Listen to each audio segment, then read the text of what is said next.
இன்றைக்கு திமுக அது ஒரு கார்ப்பரேட் கம்பெனியாக மாறிவிட்டது. அந்த குடும்ப உறுப்பினர்கள் தான் ஆட்சி அதிகாரத்துக்கு வர வேண்டும்.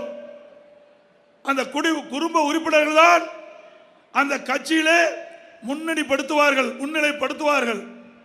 திரு கருணாநிதி, அதற்கு பிறகு ஸ்டாலின், அதற்கு பிறகு உதயநிதியை அறிமுகம் செய்து கொண்டிருக்கின்றார்கள். அது நடக்காது. இன்னைக்கு இந்திய நாடு ஒரு ஜனநாயக நாடு. இந்த ஜனநாயக நாட்டில் யார் வேணாலும் எந்த பொறுப்புக்கும் வரலாம். அப்படிப்பட்ட நாட்டில் மன்னராட்சி போல திமுக தலைவர் திரு கருணாநிதி குடும்பம் இன்றைக்கு செயல்பட்டு கொண்டிருக்கின்றது. அவை மக்கள் சிந்தித்து பார்க்க வேண்டும். அனைத்து இந்திய அண்ணா திராவிட முன்னேற்ற கழகம் வெற்றி பெற்று வந்தா இந்த தமிழ்நாட்டில் காப்பாற்ற முடியும். இல்லாவிட்டால் இந்த தமிழ்நாட்டை ஆண்டவனால கூட காப்பாற்ற முடியாது. ஏன்னா தமிழ்நாட்டில் மன்னராட்சி அரசு பரம்பரை போல திமுக குடும்பத்தில் இருக்கின்றவர்கள் தொடர்ந்து ஆட்சி அதிகாரத்துக்கு வந்தால் நாடு தாங்காது. ஏனால் இவர்கள் ஆட்சிக்கு வந்தவுடன் எல்லா துறைகளிலும் ஊழல் துறை இல்லாத துறையே கிடையாது. ஊழல் மலிந்த அரசாங்கம் விடியா திமுக அரசாங்கம். இதை தடுத்து நிறுத்த வேண்டும் என்றால் இந்த தேர்தலிலே நம்முடைய வெற்றி வேட்பாளர் வெற்றி பெற வேண்டும். அது மட்டுமல்ல, அண்மையிலே நீங்கள் பத்திரிகையிலையும் ஊடகத்திலையும் பார்த்திருப்பீங்க. திமுக கட்சியை சேர்ந்த ஒரு அயலக அணி துணை அமைப்பாளர் வெளிநாட்டுக்கு போதைப் பொருள் கடத்துவதாக மத்திய போதைப் பொருள் தடுப்பு அதிகாரிகள் அவரை கைது செஞ்சு சிறையில் அடைச்சிருக்கிறாங்க.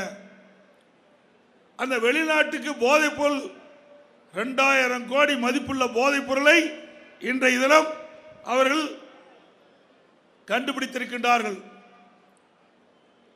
அந்த நபர் யாரோடு இருக்கின்றார் என்பதை நீங்கள் பாருங்க.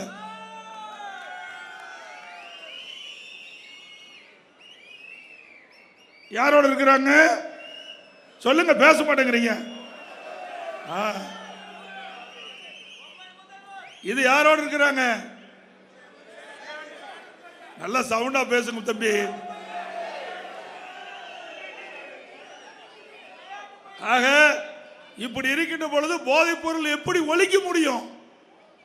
திமுக கட்சி நிர்வாகிகளே இந்த போதைப் பொருள் விற்பனைக்கு அயல் நாட்டுக்கு கடத்துவதற்கு இருக்கின்ற பொழுது எப்படி போதைப் பொருளை தடுக்க முடியும்?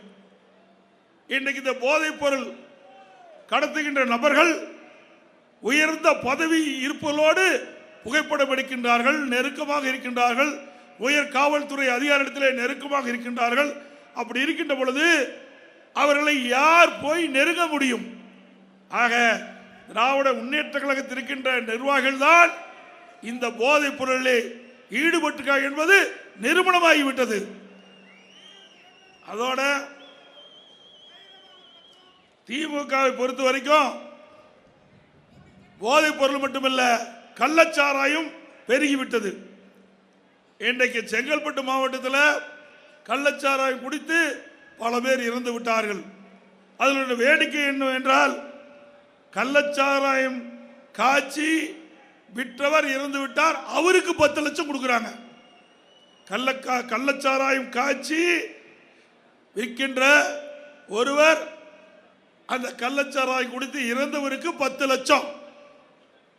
சிந்திச்சு பாருங்க. ஆக போதைப் பொருளை தடுக்க முடியவில்லை, கள்ளச்சாராயத்தை தடுக்க முடியவில்லை. இப்படிப்பட்ட அரசாங்கம் தேவைதானா? தேவைங்களா?